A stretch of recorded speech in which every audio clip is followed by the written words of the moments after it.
Hello. ശനിയാഴ്ചയായ എൻ്റെ മക്കൾക്ക് ചായ കുടിക്കാൻ നല്ല തിരക്കായിരിക്കും. അച്ഛൻ വരുന്നതിന് മുന്നേ തന്നെ എന്നോട് ചായ വെക്കാൻ വേണ്ടി പറയും. കാരണം ശനിയാഴ്ചയാണല്ലോ പണിയെടുത്ത പൈസ കിട്ടുന്നത്. അപ്പോൾ അന്നാണ് ഇതുപോലത്തെ എന്തെങ്കിലുമൊക്കെ സ്പെഷ്യലൊക്കെ മേടിച്ചിട്ട് വരുന്നത്. അല്ലാത്ത ദിവസങ്ങളിൽ റസ്ക്, ബിസ്ക്കറ്റ് അങ്ങനെയൊക്കെ ഉണ്ടാവും. ശനിയാഴ്ച ആകുമ്പോൾ ഇതുപോലത്തെ സാധനങ്ങളൊക്കെ കൊണ്ടുവരും. പിന്നെ ഞാൻ നല്ല കട്ടൻ ചായയും ആക്കി വെച്ചിട്ടുണ്ടായിരുന്നു. അപ്പോൾ ചിക്കൻ റോൾ കണ്ടപാടെ തന്നെ അവർ രണ്ടാളും ഓരോന്ന് എടുത്തിട്ടുണ്ടായിരുന്നു. പിന്നെ പഴംപൊരി അത്ര ഇഷ്ടമായില്ല. അങ്ങനെ ചായയും പഴംപൊരിയും ചിക്കൻ റോളും എല്ലാം കൂട്ടി നമ്മളെല്ലാവരും കൂടി ചായ കുടിച്ചു.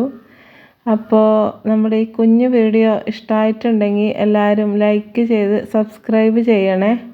പുതിയൊരു വീഡിയോ ആയിട്ട് കാണുന്നവരെ താങ്ക് യു ഫോർ വാച്ചിങ്.